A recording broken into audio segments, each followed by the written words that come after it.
Hello everyone friends, Weller is on the call. Today I'm going to show you how to create a bootable Windows 11 flash drive. Go to the browser, pre-connect, of course, a flash drive from a computer. Here's my flash drive.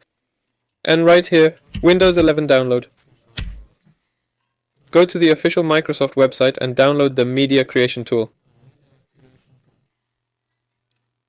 This is what it looks like. Open it. Click yes.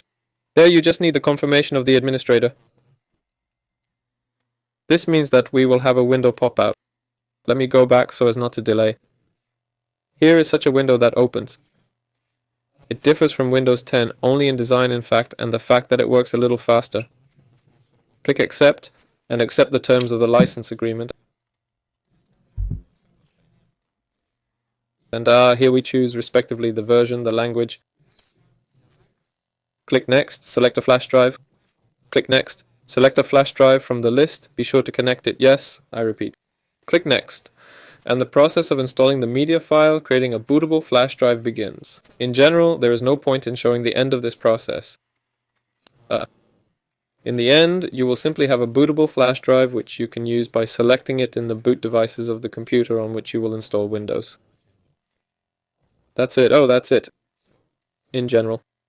Wait for the end of the process. It takes about 5 minutes, 5 to 10. That's all. Weller was with you. Bye, everyone.